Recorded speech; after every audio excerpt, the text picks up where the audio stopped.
siap. Mari kawan-kawan sebelum memulai kegiatan belajar, membaca doa menurut agama dan kita masing-masing. Doa dimulai. Nah, sebelum dimulai, kalian tahu ya, kelas yang bersih itu pasti menciptakan suasana belajar yang menyenangkan. Dan juga kalian tahu nih, kita semua tahu bahwa kebersihan merupakan sebagian dari iman. Oleh karena itu, kalau ada sampah di kolong meja atau kursinya, silahkan diambil dan dibuang ke tempat sampah. Apakah sudah rapi kelasnya? Sudah bersih? Sudah. Bagus. Pertahankan ya kondisi kelas yang bersih, karena nanti kalian belajarnya nyaman, guru yang mengajar di kelas juga nyaman mengajarnya. Oke, good. Nah, Ibu absen terlebih dahulu ya untuk mengecek kehadiran kalian. Aditya, Ananda, Andini, hari ini hadir semua ya. Bagaimana kabar kalian hari ini? Alhamdulillah baik. Karena kalau kabar kalian baik, mudah-mudahan aja kalian semangat nih dalam belajar. Tentunya pada proses pembelajaran hari ini, keaktifan kalian di kelas, kemudian berdiskusi dan juga bertanya, tentunya akan menjadi penilaian ya. Jadi mengharapkan partisipasi keaktifan kalian dalam proses pembelajaran. Pada pertemuan minggu lalu, kita sudah membahas materi mengenai apa? Pengertian benar. Apa lagi? Faktor-faktor yang mempengaruhi penawaran. Kemudian jenis penawaran serta hukum penawaran. Ibu akan membahas materi mengenai fungsi penawaran, kemudian pergerakan kurva penawaran serta pergeseran kurva penawaran. Adapun setelah mempelajari materi kali ini, diharapkan kalian mampu untuk menghitung fungsi penawaran, kemudian membuat kurva penawaran, menganalisis pergerakan di sepanjang kurva penawaran dan pergeseran kurva penawaran, serta menyajikan hasil diskusi tentang analisis perubahan harga dan juga pengaruhnya terhadap fungsi dan kurva penawaran. Kita lanjut masuk ke materi. Silahkan kalian lihat gambar pada slide. Ada artikel yang berjudul meningkat di masa pandemi, penjualan smartphone capai 650 juta unit. Dari artikel di depan ini, apakah ada pertanyaan dari kalian? Silahkan tanya. Kenapa di masa pandemi COVID-19 penjualan smartphone meningkat padahal banyak tenaga kerja yang di PHK? Oke, kenapa penjualan smartphone itu meningkat di masa COVID? Padahal banyak ya dampak dari COVID ini karyawan yang di PHK. Ada yang tahu nggak jawabannya? Silahkan Sheila. Karena di masa pandemi COVID-19 sekolah daring, sehingga kita menggunakan HP untuk belajar. Jadi kita banyak yang membutuhkan HP. Oke, bagus jawaban dari teman kalian nih. Ibu lengkapi ya. Pada saat COVID kita belajarnya kan di rumah kan ya? Kalian belajarnya secara daring atau online? Kalau belajar online butuh nggak untuk handphone? Butuh ya. Untuk belajar online, untuk kalian ada kelas online, tatap muka melalui Zoom atau Google Meet, kemudian kalian harus mengumpulkan tugas serta absen.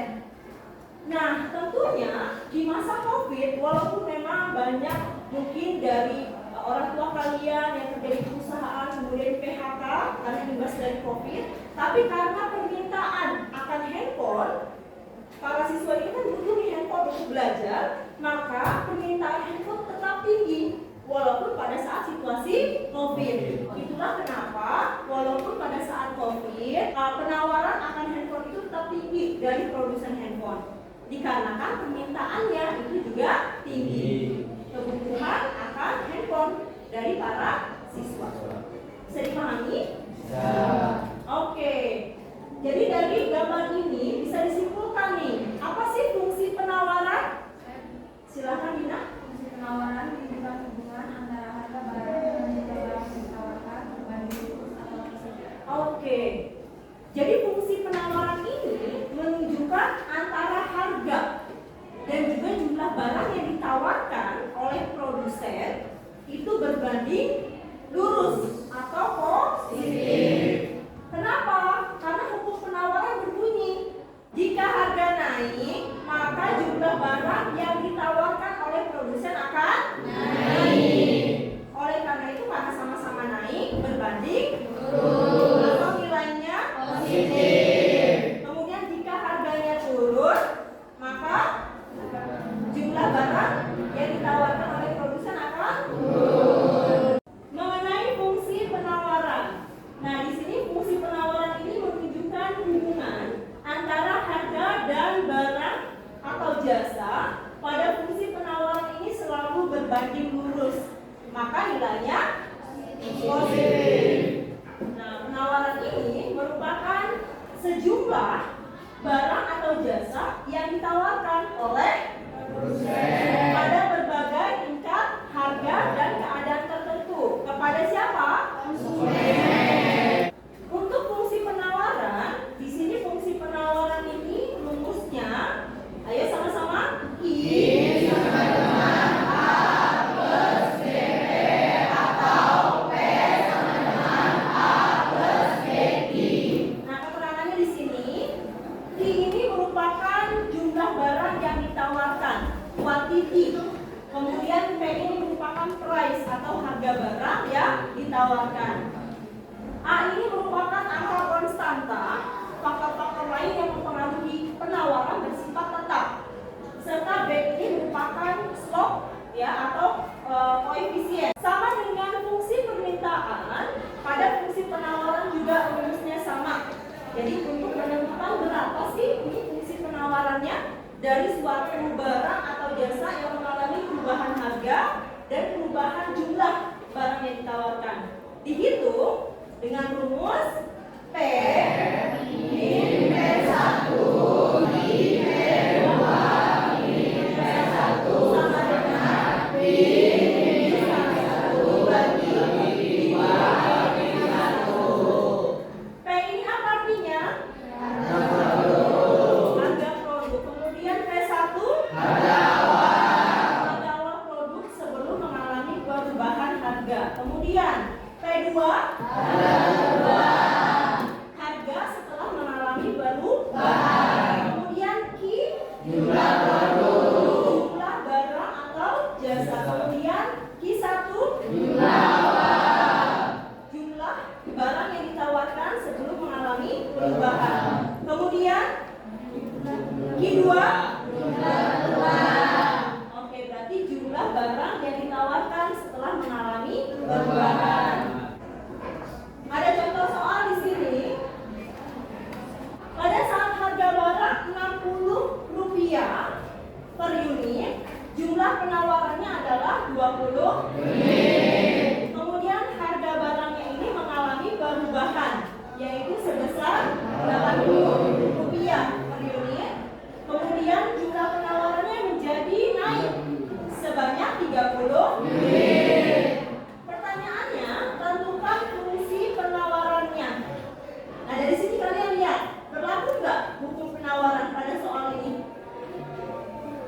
Berlaku. Karena apa? Harga 60, jumlah barang yang ditawarkan 20. Harganya naik atau turun? Naik. Berapa?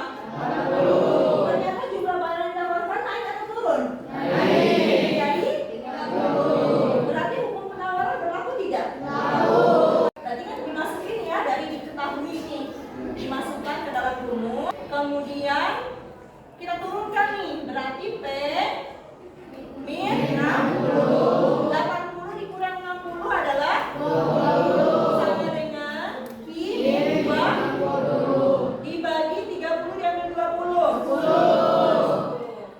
Setelah itu kita akan kalikan silang. Berarti P min 60 ini dikali ke 10, 20 dikali Q min 20. Hasilnya adalah 20 Q min 400 sama dengan 10 P min 600. Kemudian kita akan mencari fungsi dari Q-nya nih, QS-nya, quantity supply-nya. Berarti kita turunkan si 20Q-nya. 20Q sama dengan 10 min 600 200. Nah, kemudian kita turunkan lagi 20Q sama dengan 10 min 400. Nah, berarti QS-nya berapa? 10 min 400 dibagi 20. QS sama dengan 1/20. Dari perhitungan tersebut yang tadi sama-sama kita sudah bahas, jadi fungsi penawarannya adalah IS sama dengan I20 plus 1/2 Setelah membahas fungsi penawaran, nanti kita akan masukkan ke dalam kurva penawarannya.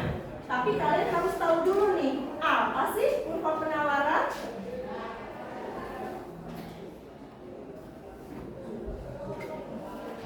Apa itu kurva penawaran?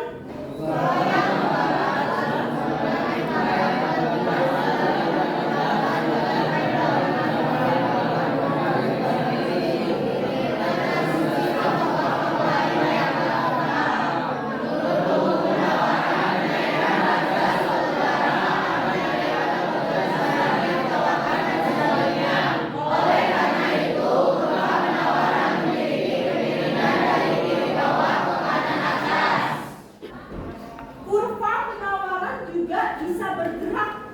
Bergeraknya dari kiri atas ke kanan bawah. Semakin tinggi tingkat harga, berarti kan semakin ke atas, maka nilainya harganya akan semakin naik. Dan jumlah barang yang ditawarkan akan bergeser ke kanan. Kalau bergeser ke kanan berarti jumlah barang yang ditawarkan akan semakin banyak atau semakin bertambah. Pergerakan kurva penawaran ini merupakan pergerakan yang terjadi di sepanjang kurva penawaran yang terjadi akibat perubahan produk yang ditawarkan produsen akibat dari perubahan harga produk. Apakah ada pertanyaan? Saya Bu. Silakan Mei. Bu, apa penyebab pergerakan pada kurva penawaran? Oke, teman-teman bertanya, apa penyebab pergerakan pada kurva penawaran? Pergerakan kurva penawaran itu terjadi akibat dari perubahan pada harga barang itu sendiri. Kalian lihat, kalau misalnya tidak ada perubahan harga, kurva penawaran akan bergerak nggak? Ini kurva penawaran, ya. Kalau nggak ada perubahan harga, akan bergerak nggak kurvanya? Tidak akan bergerak kan? Akan bergerak apabila terjadi perubahan harga. Karena kalau terjadi perubahan harga, maka terjadi pula perubahan pada jumlah barang yang ditawarkan. Oleh karena itu, pergerakan kurva penawaran terjadi akibat adanya perubahan pada harga barang itu sendiri. Tadi pergerakan, sekarang pergeseran. Untuk pergeseran kurva penawaran, jadi kurva penawaran itu bergeser ke kanan atau ke kiri. Itu disebabkan adanya faktor-faktor yang mempengaruhi penawaran selain harga barang itu sendiri. Kalau bergeser ke kanan, jumlah barang yang ditawarkan naik atau turun? Naik. Kalau bergeser ke kiri? Turun. Oke. Jadi di sini kurva penawaran yang awalnya lihat S ini bergeser ke kanan satu, itu apabila jumlah barang yang ditawarkan bertambah. Kalau bergeser ke kiri berkurang. Nah, pergeseran kurva penawaran ini terjadi karena berubahnya jumlah produk yang ditawarkan oleh produsen sebagai akibat dari berbagai faktor, kecuali faktor harga barang itu sendiri. Dari pergeseran kurva penawaran, apakah ada pertanyaan? Silakan. Apa yang menyebabkan pergeseran pada kurva penawaran? Oke. Apa sih yang menyebabkan pergeseran pada kurva penawaran tadi? Berubahnya faktor-faktor penawaran selain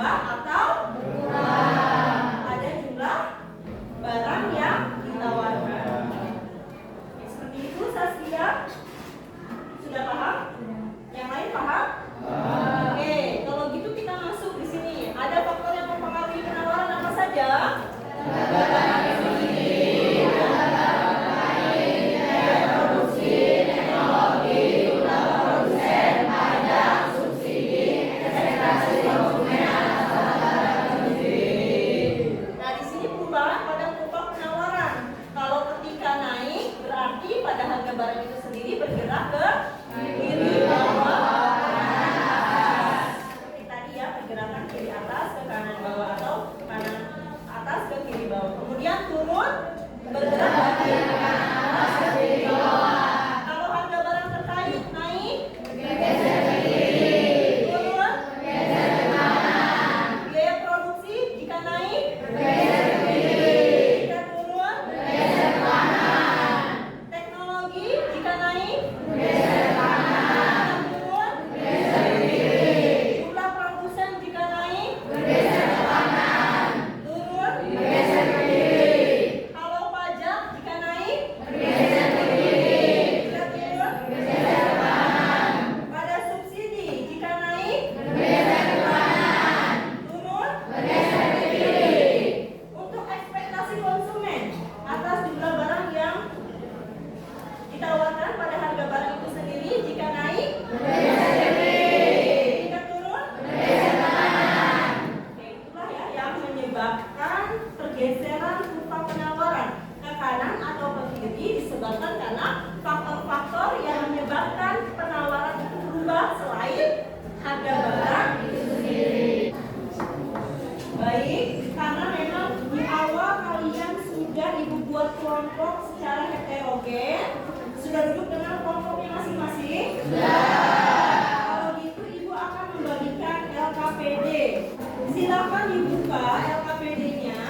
Ada artikel di sana. Silakan kalian jawab pertanyaan yang tersedia dan analisis jawabannya dari artikel.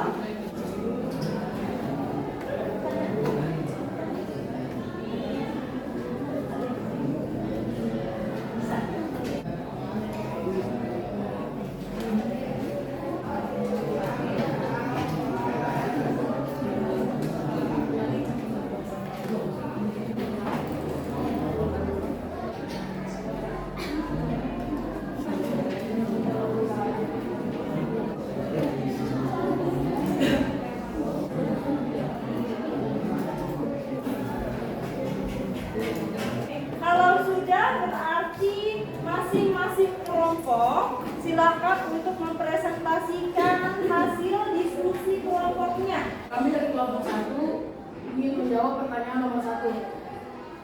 Pertanyaannya, berdasarkan artikel di atas, lakukan analisis kalian mengenai penyebab kenaikan harga bahan pokok. Kenaikan harga tahu sumedang yang dijual oleh produsen disebabkan karena kenaikan harga bahan baku utamanya, yaitu kacang kedelai. Kenaikan tersebut membuat produsen mengurangi jumlah pembelian kacang kedelai. Akibatnya jumlah produksi tahu sumedang menurun. Oke, penyebabnya adalah jumlah produksi tahu Sumedang menjadi menurun. Karena apa? Produsen tahu Sumedang ini kesulitan untuk membeli kacang kedelai. Jadi karena harga kacang kedelainya naik, produsen tahu Sumedang akan mengurangi jumlah pembelian bahan baku. Kalau jumlah pembelian bahan bakunya menurun, apa yang terjadi dengan jumlah produksinya? Menurun. Akan ikut menurun. Apa yang terjadi dengan jumlah penawarannya? Jadi berkurang. Oke, tepuk tangan untuk kelompok 1. Perkenalkan, kami dari kelompok gue ingin menjawab pertanyaan nomor 2. Yang lain disimak, kalau ada pertanyaan atau ingin menanggapi dipersilakan. Menurut pendapat kalian, apa dampak yang terjadi pada pengrajin tahu Sumedang ketika harga bahan baku seperti kacang kedelai naik? Dampak kenaikan harga kacang kedelai yang merupakan bahan baku utama dalam pembuatan tahu Sumedang tentunya sangat berpengaruh pada produksi tahu Sumedang. Karena jika harga kacang kedelai naik, maka dampaknya pada produsen tahu Sumedang yaitu berkurangnya jumlah produksi dan kemungkinan besar jika produsen akan menaikkan harga tahu Sumedang. Oke. Dampaknya apa yang terjadi ketika harga bahan baku utama pembuatan tahu Sumedang itu yaitu kacang kedelai naik? Seperti yang tadi Ibu sudah jelaskan. Apa dampaknya terhadap produsen tahu Sumedang? Berkurangnya jumlah produksi. Oke, berkurangnya jumlah produksi pembuatan tahu Sumedang. Kenapa kok bisa berkurang jumlah produksinya? Karena kenaikan harga bahan baku. Oke, karena kenaikan harga bahan baku menyebabkan produsen ini mengurangi pembelian bahan baku yaitu kaca kedelai. Kalau pembelian bahan baku kaca kedelainya dikurangi, maka jumlah produksi tahu Sumedang akan berkurang. Begitupun juga dengan jumlah penawarannya akan berkurang. Nah, silakan untuk kelompok 2 tepuk tangan. Menurut pendapat kelompok kami, hal yang sebaiknya dilakukan oleh produsen tahu Sumedang ketika harga kaca kedelai yang merupakan bahan baku utama pembuatan tahu Sumedang naik, yaitu menaikkan harga tahu Sumedang tanpa mengurangi jumlah produksi tahu Sumedang dan penjualannya. Menurut pendapat dari kelompok 3 itu, produsen tahu Sumedang itu alangkah baiknya untuk naikin aja harga tahu Sumedangnya tanpa harus mengurangi jumlah produksinya. Gitu. Karena kalau jumlah produksinya dikurangi, maka jumlah penawaran juga akan berkurang. Dan omset produsen juga yang diterima akan berkurang. Untuk kelompok 3, Kami dari kelompok 4 ingin menjawab pertanyaan nomor 4 tentang fungsi penawaran. Sekarang sehingga fungsi penawaran ketika harganya Rp600 dan jumlah yang ditawarkan 20, dan ketika harganya naik menjadi Rp800, jumlah yang ditawarkan juga akan naik menjadi 30, sehingga fungsi penawarannya maka menjadi QS sama dengan 1/20P min 10. dari perhitungan dari kelompok 4 ya, untuk hasilnya quantity supply sama dengan 1/20P min 10. Oke, kalau sudah silakan applause untuk kelompok 4. Kami dari kelompok 5 ingin menjawab pertanyaan nomor 5. Ketika harga 600, jumlah barang yang ditawarkan 20. Ketika harga 800, jumlah yang ditawarkan 30. Sehingga fungsi penawaran sebesar QS sama dengan 10 min 1/2P dan kurva penawaran tergerak dari kiri bawah ke kanan atas. Nah, dari perhitungannya didapatkan fungsi penawaran QS sama dengan 1/2P min 10 dan dimasukkan ke dalam kurva, yaitu bergerak dari bawah ke kanan ke atas. QS sama dengan 10 min 1/2P. Tempat tepuk tangan untuk kelompok ini. Baiklah, Ibu melihat dari proses diskusi kalian dengan teman sekelompoknya, keaktifan kalian dalam menjawab setiap pertanyaan, kerjasama dengan teman sekelompok. Adapun dalam diskusi kelompok kali ini yang dapat kita simpulkan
Kerjakan sendiri-sendiri, karena ini merupakan tugas individu. Langsung dikerjakan di lembar soalnya. Berikan tanda silang ya pada salah satu jawaban yang tepat.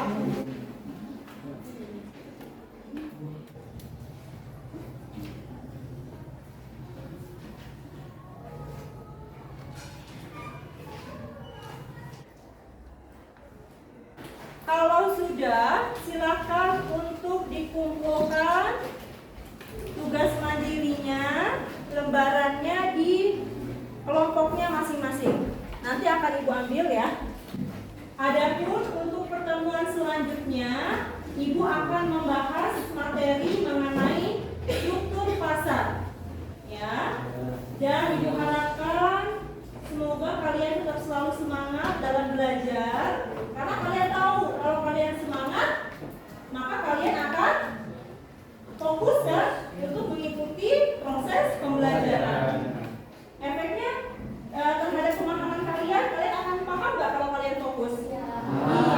Kalau kalian fokus dalam belajar, tentunya kalian akan mudah untuk memahami materi yang dipelajari.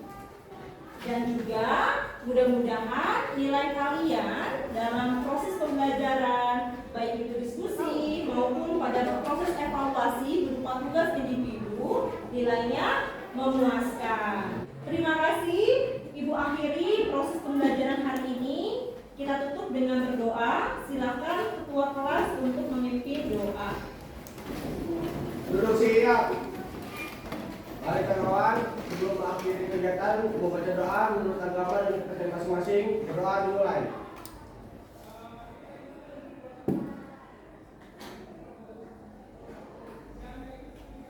Doa selesai. Berikan salam. Assalamualaikum warahmatullahi wabarakatuh. Alhamdulillah. Waalaikumsalam warahmatullahi wabarakatuh. Terima kasih. Action.